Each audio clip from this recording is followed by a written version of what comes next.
hi, good afternoon, everyone. Can you hear me properly with your headset? Okay, great. Yeah, so we're just going to start in about 1-2 minutes time. So while they are setting up the slides, right, just give a very quick introduction about myself. My name is Gary. So I'm from this trade association called SGTech, right? And then I manage a team that looks after different kind of programs that deals with manpower upskilling and talent upskilling in this sense. So that's the reason why I'm here to share a little bit more about navigating a career in tech. Okay, so this will be slightly my agenda for today to share with the audience today. So we'll be giving some like boring hard facts about the infocom and media landscape, right? About jobs and hiring, tech trends and all that. And then of course after that I'll move on to what SGTech does as a whole and how we can actually help people who like yourself who are looking for a career transition or developing a career in the tech industry itself. Yeah, so these are just slightly the facts. In fact, I don't think that there's much changes, right? The last time I presented this, I think was in 2020. Then I was trying to like re-look into some changes in the figures and the numbers, but I realized that there isn't really a lot of change in that. So which is a good sign because it means that the tech industry is still really hiring aggressively. So back in 2020, actually we see a 5% increase in employment. Actually in 2022, we see a 5.2% increase in employment. But one of the key things that you can see here is that, right, it still pretty much remains the same in the sense that companies, especially for the SMEs, more and more of them are adopting very agile, scalable technology. And in fact, in SGTech itself, right, we do have this program called Digital Transformation for SME itself. That is really to matchmake SMEs and to guide them in their journey towards digital transformation. So that is the reason why you can see that there's an increase, in terms of how companies like the SMEs, especially SMEs, adopting new technology and more agile technology in this sense. So having said that, right, it's important to note that because of this, that also means that more and more companies sees digital innovation as a growth multiplier for them, for their business, and for their growth for the organization in this sense, right?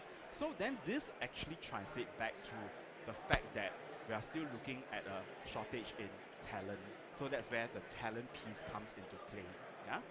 So having said that, as more and more companies are actually adopting more technology, more digital tool, more digital platform, this also means that that we are seeing a trend whereby all the tech tools that's being implemented, right, are getting I would say that in terms of the skills that we need in our manpower, is actually it doesn't match in terms of the growth in this sense. Yeah. So I think all these are things that I think you can actually also read up from a report, which I just want to summarize a little bit, which I think is a very big threat. Right, Singapore actually will face a very big skills gap, which also it means that if we don't do anything, by 2028, right, there will be a possibility that 20.6% of our full-time workforce will be displaced because of technology. Okay, and at the same time, by 2025, right, because of the growth of technology, we do see that there's a need to add about 1.2 more million professionals, especially in the tech space, right, for our for the tech industry itself. And then, of course, I think recently you keep hearing about Gen AI, and Gen AI, right? So all these are the prominent, skills gap that we keep seeing and repeating themselves, like in cloud computing, in data analysts, and as more and more data is being collected, you do need to have the skill sets in understanding data protection, right? And so all these things are some of the big skills gap that we keep seeing right now in the industry, right? And at the same time, while you're looking at all these key areas that we are looking at the skills that's required, we are also seeing the kind of areas where people are being displaced or being made redundant, especially in the area of like operations, administration, business support, right? Even in the areas of manufacturing and all that. So finance and insurance, all these are the areas whereby you start seeing people being displaced in their day-to-day job. And that's where we are talking about the need for reskilling and the need for upskilling in this sense. Okay? So, in summary, what are the things that we need to focus on as industry, as a tech industry as a whole? We need to first narrow our manpower gap through continuous training and placement efforts. So that's where you see all your WSG, all your IBF, different agencies coming in place with the skills conversion, with your adapt and train programs, right, and all that. So that's about the narrowing of the gap in this sense.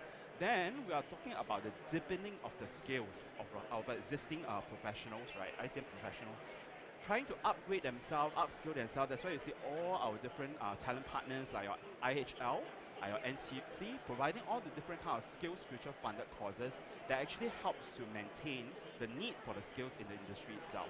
And last but not least, right, as more and more people get displaced through their day-to-day job, what do we need to do?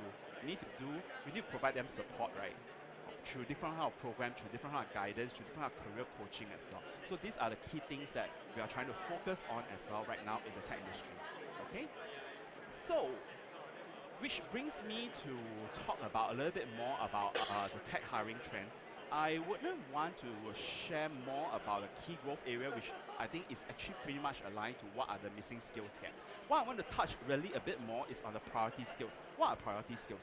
Priority skills are important for people who are looking to do a transfer, or I would say a transition in terms of career from what you're previously doing, right, to the tech industry. So what are these priority skills? So priority skills are largely transferable in this sense. So this is important to identify for people who are looking to make a mid-career transition.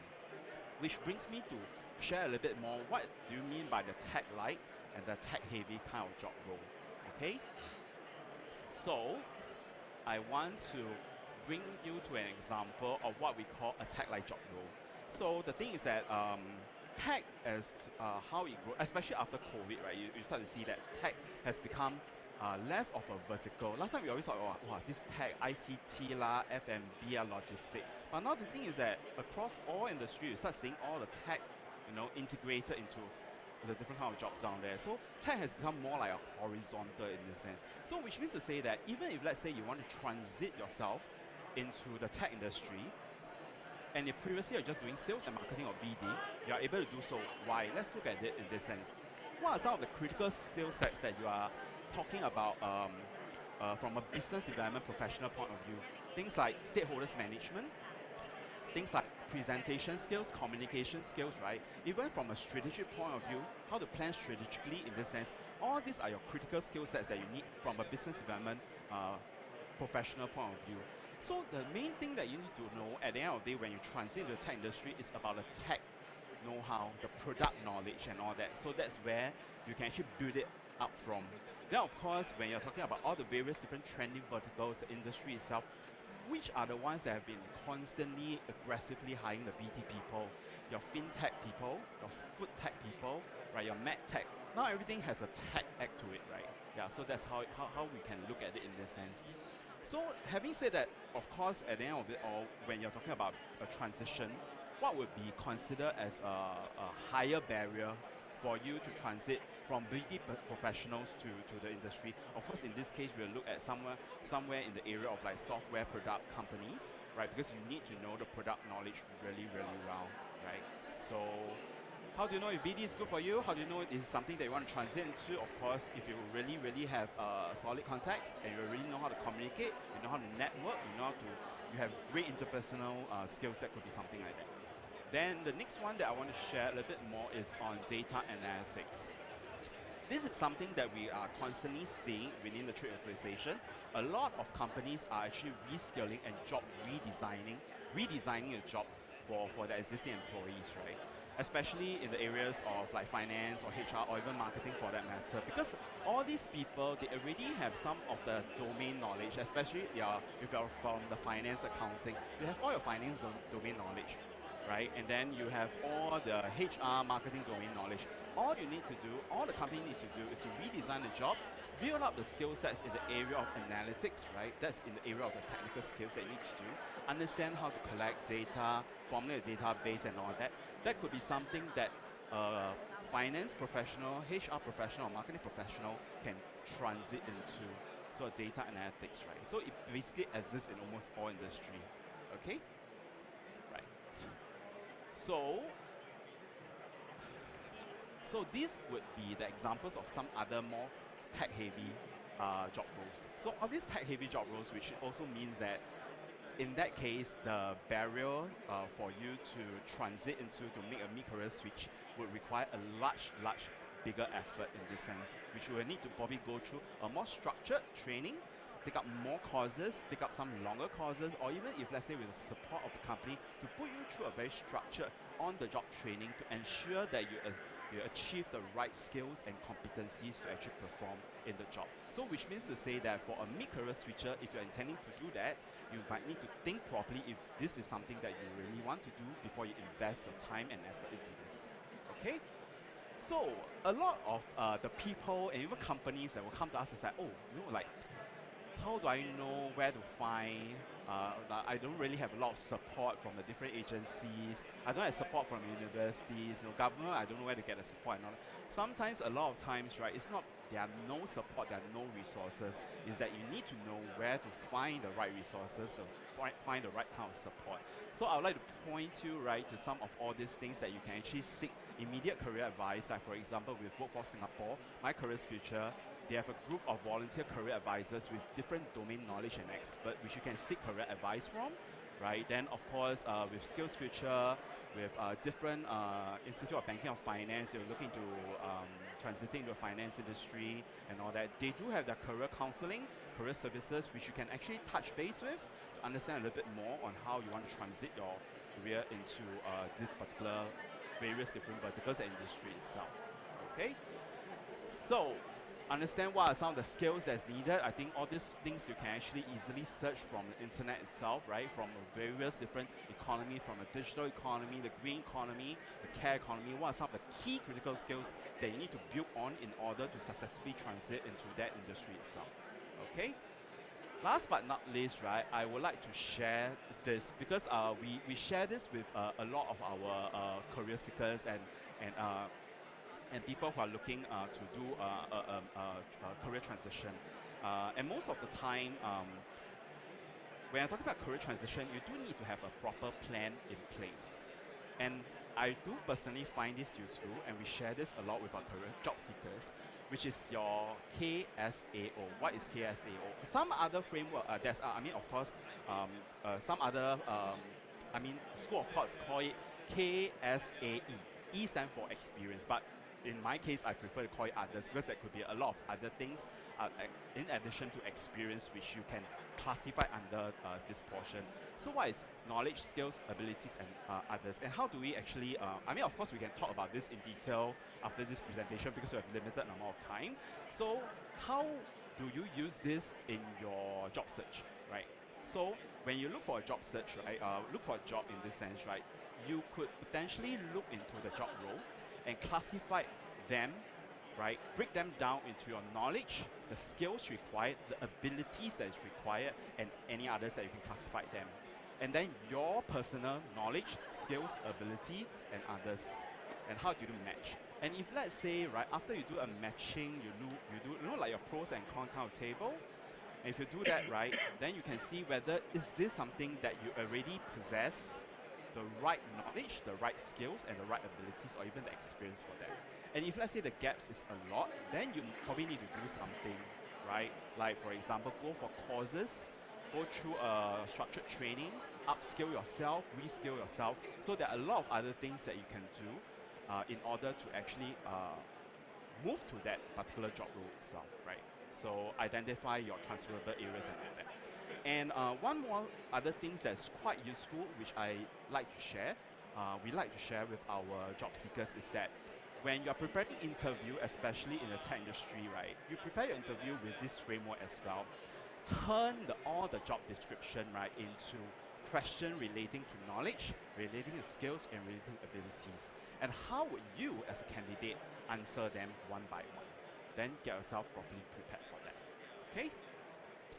So just to do a quick recap for this portion, think about how you can utilize your industry functional knowledge to help you secure the tech jobs. Remember KSAO, right? Volunteer for relevant projects if currently you're still working in the organization, right? I do think that there's a reason why university always asks you all to go for internship, right? So that's the reason why, right? Volunteer for relevant projects. Upskill yourself through all the, get yourself certified in certain areas that you're interested in. That would be really useful for yourself to put yourself, place yourself in a position in the industry itself. Build out a personal portfolio, right? LinkedIn could be somewhere you can start with if you haven't actually build up LinkedIn profile. In fact, I always encourage my team members to constantly be active on LinkedIn. Put yourself out there. That's very important, okay? Ensure your CV has the right storytelling, including relevant highlights and achievements. It's not just going to be a laundry list, right? So all these things, you have to think about it along the way, okay? So now I just give a very quick update of who we are, SGTech. So SGTech, we are actually a trade association for Singapore tech industry. We represent companies, but not individuals, companies, right? So we have about more than 1,200 members company within our association itself. So ranging from big MNCs to like vibrant startups for that matter, okay? In fact, I just want to highlight, this is something that I was very proud of. We just celebrated our 40th anniversary last year, and then of course our GOH at the time was Deputy Minister Heng Swee Keat. Okay, yeah. So these are just some of the companies that we have. You can see that it's very vibrant. I mean, we don't purposely have all the big MNCs, right? But we also have very vibrant, interesting SMEs and startups as well. Okay. So these are our board of governors. I don't want to go through all these things. These are our councils, so they are the one that lead us, our day-to-day operation of what we do as an association. Okay. Yeah. So these are all the different chapters and advisory committees. Think of them like an interest group, right? From AI, cybersecurity, and so on and so forth. Okay. So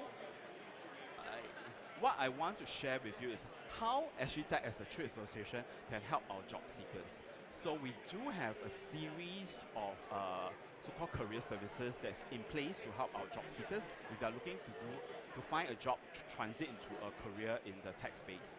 So the thing is that when we are doing all these things, right, we also think it from a different persona point of view. The thing is that a lot of times when you talk to people, job seekers will come. Sometimes they are the kind of job seekers that will come in and say, oh, I don't know what I want to do. I don't know which one I want to go to. Sometimes I don't even know if tech is the area that I want to go into. So how?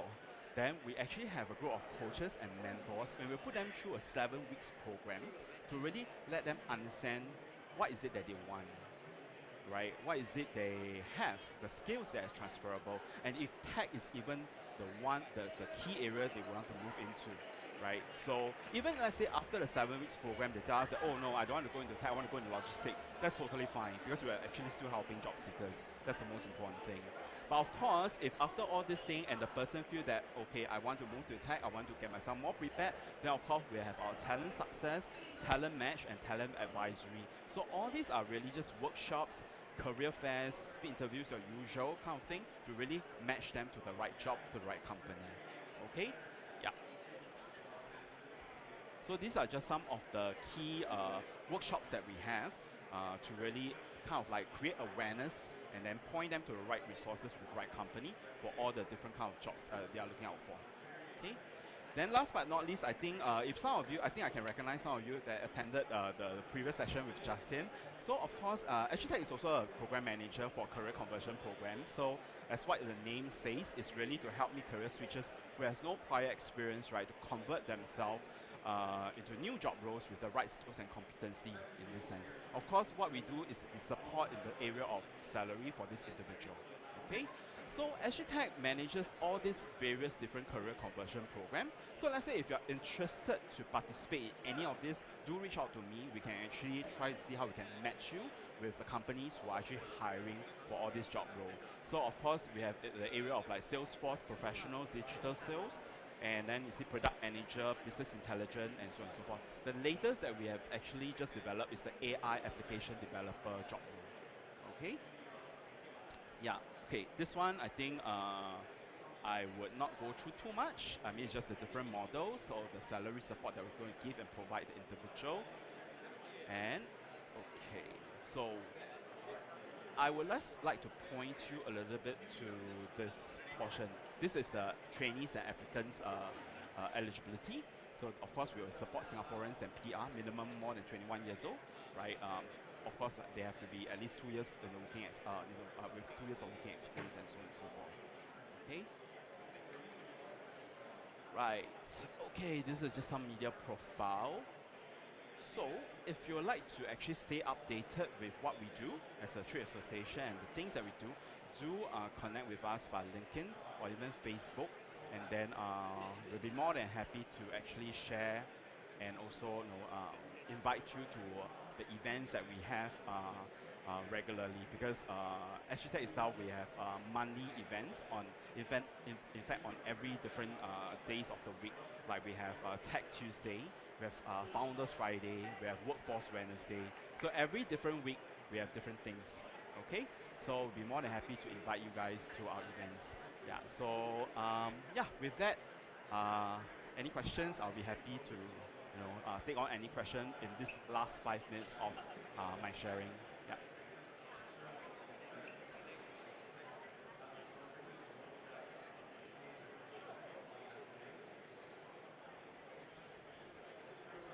No question? No question. Yes. Okay. Then in that case, enjoy the rest of your afternoon in the Singapore FinTech Festival. Then, right? Thank you.